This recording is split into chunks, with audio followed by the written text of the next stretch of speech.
morning, my name is Josh from CyclonesOZ, and here's your detailed weather forecast update for Wednesday, the 11th of June 2025. There is a lot to get through today. That low pressure system swirling around in the Tasman Sea, still flinging up those polar air systems up into the southeast of Australia. Rainfall on the cards in New South Wales, more rainfall on the cards of southeastern and southwestern Australia, and a bit of rainfall still on the cards of central Queensland. All of the details on these weather events, plus more coming up in today's weather forecast. If you haven't already, please consider subscribing, but let's get stuck straight into things this morning over in the Tasman Sea. That low pressure system still raging down there. It's moving into the New Zealand area right now, but it's that winds and that cold air coming up from the southwest of this system here through Tasmania up into Victoria and New South Wales that is really causing quite a lot of problems and a lot of discomfort across much of southeastern Australia.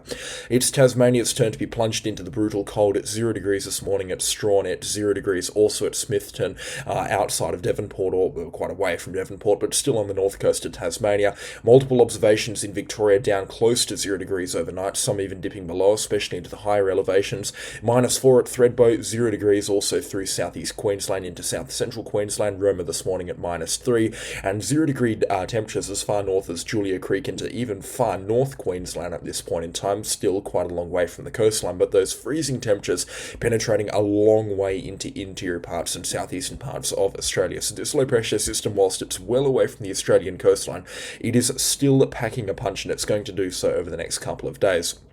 I normally don't start the video forecasts off with temperatures, but we're expecting another cold day today, and then it's going to be a brutally cold night. Temperatures down to -8, even pushing -9 degrees Celsius in places into some of the mountainous regions of New South Wales. Snowy Mountains, -7 also expected through locations in Victoria. And Friday morning will be just as cold. Temperatures a little bit more milder, all things considered. However, we're still expecting temperatures down into the close to -10 degrees across the mountainous regions above 17 or 1800 metres through New South Wales and Victoria, and widespread temperatures at or below 0 through much of New South Wales high country, and even inland temperatures close to 1 or 2 degrees overnight. So temperatures are going to remain very cold. This low pressure system's influence is slowly beginning to draw away from the southeast corner of Australia, but it's still really making itself feel felt, and those temperatures are going to remain icy cold, and those winds also very, very sharp out of the southwest over the next couple of days. It is freezing, and there's no other way to put it, but this is definitely going to be, definitely going to end up being one of the coldest weeks of the year. It is absolutely brutal across southeastern Australia this morning and for the next couple of days as well. There will be a little bit of relief for the New South Wales central coastline, but it's probably not the relief that they're looking for. We do have some rainfall now on the forecast coming in tomorrow night into Friday. The rainfall will actually be quite heavy at times for regions around the coast, but these showers pretty much exclusive for coastal regions north of Sydney. So from Gosford through Newcastle up to Forster, and then as far north as Taree through tomorrow night into early Friday morning, we're expecting a weak low pressure system to begin development just offshore from the New South Wales coastline. It is going to be a very weak system, but it will have a pretty tight low-level centre, which means that this system here will be capable of funneling ashore some heavy rainfall, and that's exactly what this system's expected to do, making the most of those warm sea temperatures offshore from New South Wales. Plenty of evaporation, which means plenty of showers, plenty of thunderstorms forming through Thursday night, through Friday, and then easing off on Saturday morning and into Saturday afternoon. Falls are going to be heavy, but they're going to be, like I said, exclusive to coastal regions. Once you get even a few kilometres inland, the rainfall chances drop off a cliff. So rainfall accumulations do look quite gnarly on this forecast modelling here. You can see 3-day accumulations split between Thursday, Friday and Saturday, well above 100 millimetres for some locations. But again, we're talking about this rainfall here being right on the coastline or just offshore. Newcastle to Forster is where the heaviest falls are expected to be, between 25 to 75 millimetres coming through, and some pretty quick rainfall dumps there. The odd chance of 1 or 2 locations picking up 150 millimetres in this little pocket of the New South Wales coastline, north of Forster up through Taree, and then north to Port Macquarie along the mid-north coast. Rainfall accumulations between 10 to 50 millimetres. There is a pretty wide scope of uncertainty here.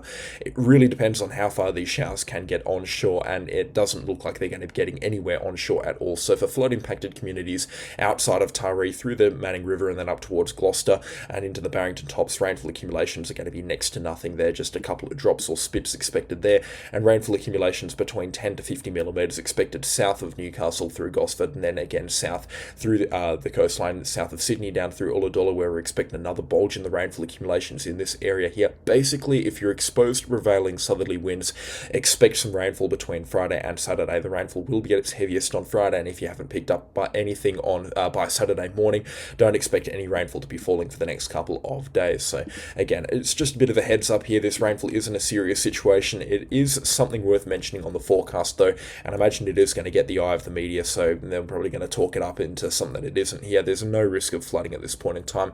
Rainfall accumulations, like I said, could come in a little bit heavy and a little bit surprising for some regions, but after that we're expecting about a week and a half of dry conditions powered by a very strong high pressure system that's going to get itself situated over the northeast of New South Wales, which, you guessed it, is going to keep those temperatures down, especially through next Tuesday, Wednesday and Thursday by the looks of things. And then the high pressure system finally begins to clear as we get out towards later into the forecast period after around the 20th of June, and it looks like a little bit of rainfall might come in, but still temperatures expected to be very low across New South Wales. The next 2 weeks are going to be far below average in terms of a temperature standpoint, and that's pretty much a set in stone fact on the forecast right now. Rainfall accumulations as well, not looking like anything too flash either on the forecast models. You can see minus the rainfall that's coming through between Friday and Saturday. Rainfall accumulations through the southeast of Australia, not looking anything crazy. They've had plenty of rainfall down through parts of coastal Victoria, so it'll probably be a good couple of days of dry weather there, just get things, soaked in, the sun out, and really getting the sun on those crops. So we're not going to say no to the dry weather, but it would be good to see more like 50 to 100 millimetres as opposed to 20 to 50 millimetres on the 14-day rainfall forecast. They are coming out of one of the worst droughts that they've had over the last 10 years, so rainfall will be very welcome, and it will be very welcome through southeastern Australia for a long time to come. Great snowfall dumps as well onto some of the higher peaks. Moss, there's no new snowfall expected in the next 14 days, minus from that snow coming through for Tasmania, but that's just from typical winter systems that I'm not going to give time of day, considering they are, like I said, typical winter systems. Some very, very healthy snowfall dumps. This is from Perisher Valley here, I believe, on a Selwyn snow resort actually, and there's been 70 or 80 centimetres in these regions, so some very healthy snowfall accumulations, snowfall dumps. Coomera as well, with some good snowfall on the ground. It hasn't really settled, but we've had some good dumps there. It's a bit of a frosty morning, as you'd expect, with the temperatures far below zero. And then this is at Mount Buller here, also some good snowfall on the ground. It's really looking like winter right now in these ski resorts, loving this bumper start to the snow season. Some are saying that it's the best snow start that we've had in quite a while, and whilst I do believe that it has been a great snow start, I don't think we should be calling this the best snow start in the past 10 years or so. Some ski resorts have had some great dumps, but we are now heading close towards mid-June, so having 50 or 60 centimetres of snow on the ground is a bit of a given at this point in time. Again, correct me if I'm wrong, and that is specific to some of the higher elevation areas. Anyways, let's talk about further systems coming through into the southwest of WA before I get over to the rainfall situation over in Queensland. Rainfall is going to be piling on, for lack of a better term, in the next 14 days. You can see plenty of falls on the forecast and good falls expected for the southwest of WA into the next 14 days. Rainfall coming through pretty much every single couple of days. We're going to be seeing a cold front with falls up to 200 millimetres now expected through the south coastal region.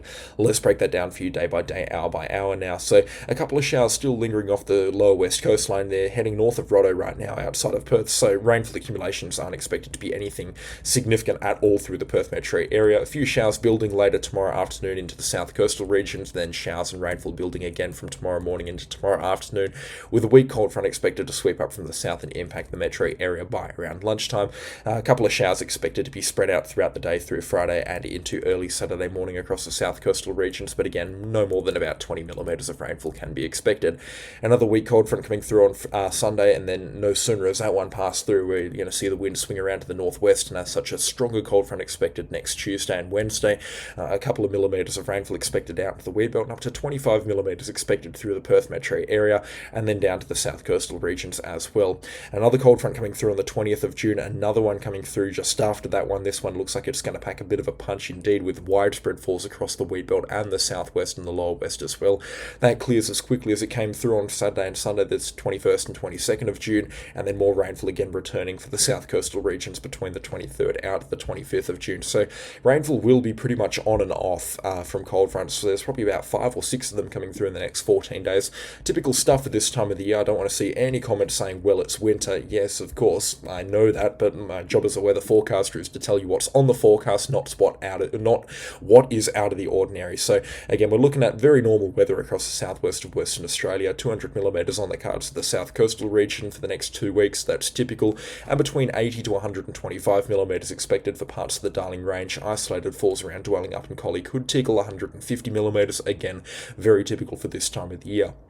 Perth's wettest front will be coming through between the 20th and the 21st of June at this point in time, and that one looks to have a pretty solid 30 to 40 millimetres in it at this point in time, which could tickle their rainfall accumulations in the next 2 weeks above 80 millimetres and take their June rainfall accumulations up to the average by around the 22nd or the 23rd, which would be very good to see indeed. And much of the wet world, especially with that front coming through on the 20th and the 21st of June, looking at between 10 to 25 millimetres of rainfall. Some locations could even look at up towards 40 millimetres of rainfall.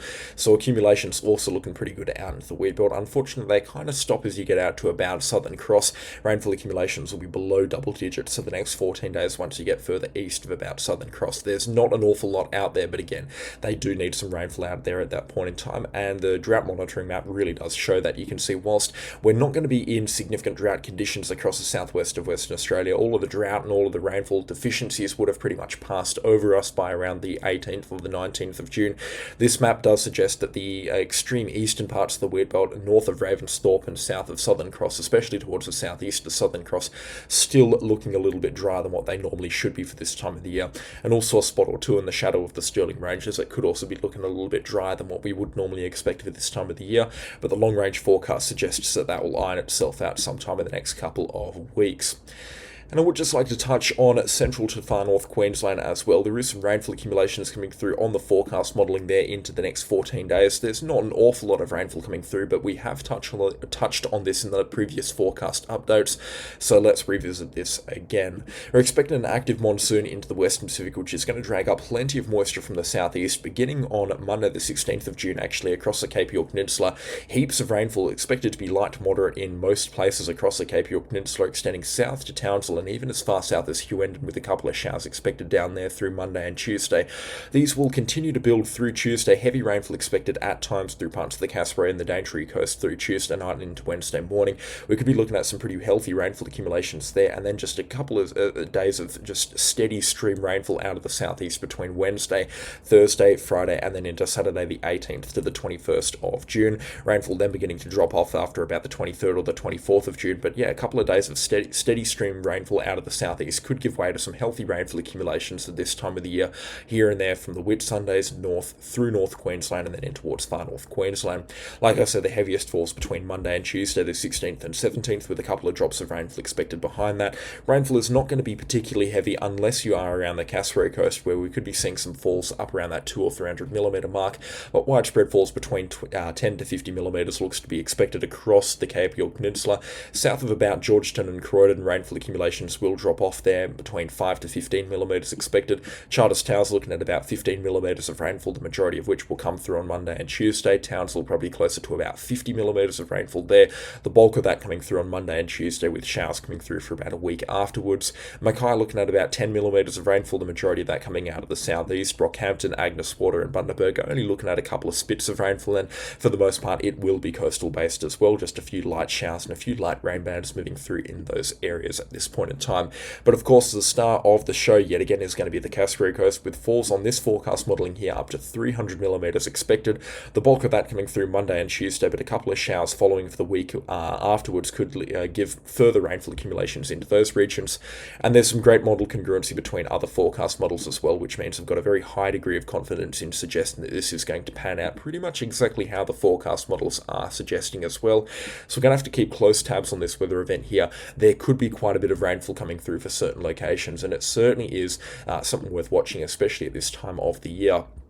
In terms of a flooding forecast, or should you be making preparations at this point in time, they are for the most part unnecessary. We're not expecting flooding of pretty much any sort, but with far north Queensland in not a desperate need of rainfall by any stretch of the imagination, but in need of some rainfall here, for the most part, this rainfall will be welcomed with open arms.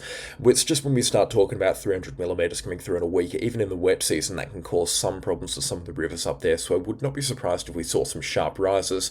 In a normal year, I'd completely discount this type of rainfall, but considering that this has been on the rainfall forecast, or the long-range rainfall forecast, for quite a while, and the fact that we have had a record-breaking wet season over in Queensland so far this year, I know precedence is a terrible way to measure weather forecasts' reliability, but it just feels like 2025 is the year that we could be seeing 300 millimetres of out-of-season tropical rainfall up in far north Queensland, so I'm not going to completely write that number off at this point in time. In a normal year, I most certainly would, but at this point in time, it's just too difficult for me to do so. That's the way that the weather scene is operating up in far north Queensland and northern Australia by extension so far this calendar year. Certainly has been a wet one, with more wet weather now on the forecast. That is going to be all from me today. I do hope you've enjoyed the forecast update, and if you have, please do consider subscribing and also leave a like on the video while you're at it. A special shout out, of course, the channel sponsors. The names are on screen right now, and I could not run the show without them, so again, their support is, of course, much appreciated. That is going to be all from me today, and I'll catch you all in the next storm. Goodbye.